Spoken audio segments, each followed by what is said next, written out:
Hello, everybody. This is episode 12 of my Create Above and Beyond playthrough. In this episode, I want to start automating precision mechanisms. But in order to do that, I'm going to need some floors. So, floor 1 is going to look like this. But I think it does look pretty cool, though. Now, next floor. My next floor is complete. I really like how this pattern turned out. It's like a really cool looking grid. So, anyways, next up on my list, I need to start figuring out how to make someone's at my door. I've never had a visitor before. Wonder what this is gonna be. Hello? Hello. Nom nom nom nom nom nom 5. Hello. I saw your big whatever this is castle, and I decided I might as well come over and check out what this is and Oh yeah. what's going on. It's not actually a castle. It's actually gonna be a clock tower. All right. Well, come inside. Come inside. So this world pretty much is themed around the create mod. So I wanted to give you some tools that will help you very heavily with this create mod. First off, engineer's goggles, and then the most essential tool, a wrench. And you get to keep those. Oops. Oh, okay. So I guess while you're here, would you like to help me out with some stuff? Yeah. So for this iron farm, we need some cobblestone. So right now we are just trying to figure out how we can alter my andesite farm to make it.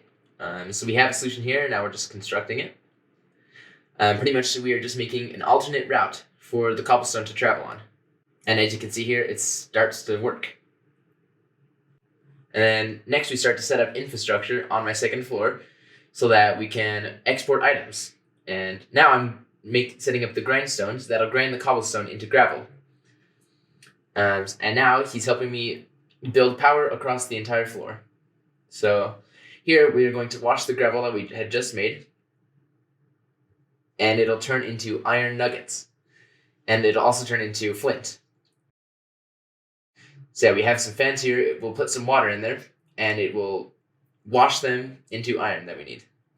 And then next, we set up a basin so that we could press the iron nuggets into just iron bars. And now, lastly, we are just messing around with the Tinker's Workshop mod. Oh, what the frick? Yeah, look, from the wall, mine goes here. But the thing is, I can use it again midair to go forward again. So if I'm high up, I can go forward again. All right, multiple times. Watch this. Oh my gosh. I'm taking it from your body. No.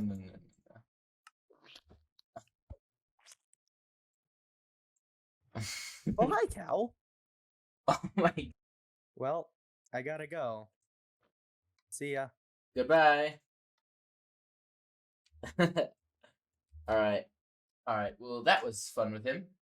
I should probably finish this machine that makes iron. But I need to make it primer back against the wall because there's going to be a lot of things that I need to put down on this floor. I've been doing some testing on how big some of the machines are going to be. And yeah, let's just say we're going to need a lot of space.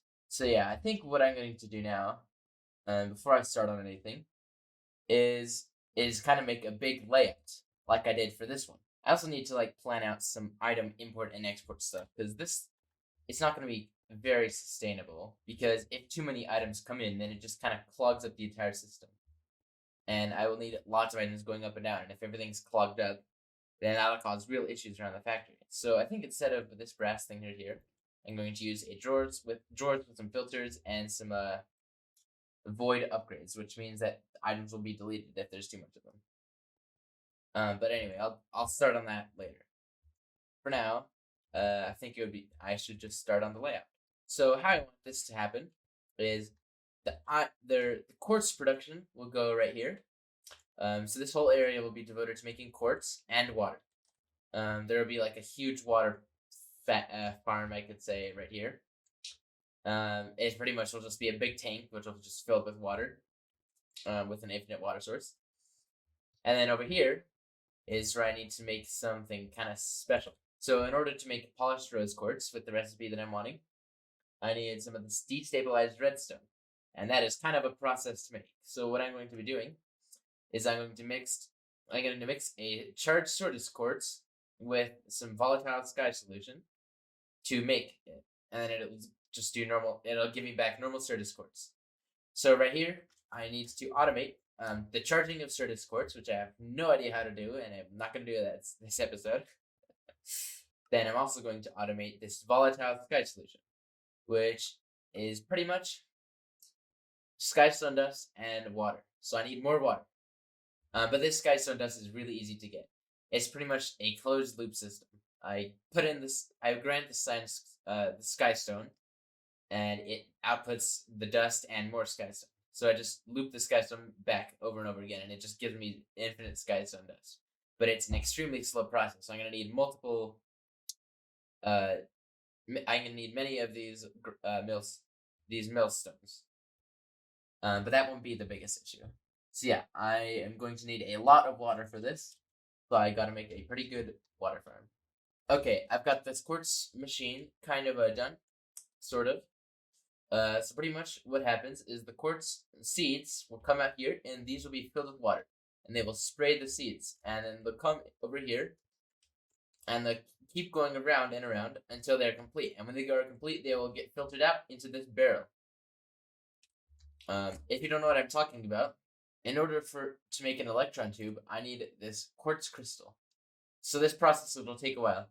It'll start out as one of these little nether quartz seeds, get turned into this tiny nether quartz crystal, and that will be turned into a small nether crystal, and that will be turned into a pure nether crystal, which will be used to make the rose quartz.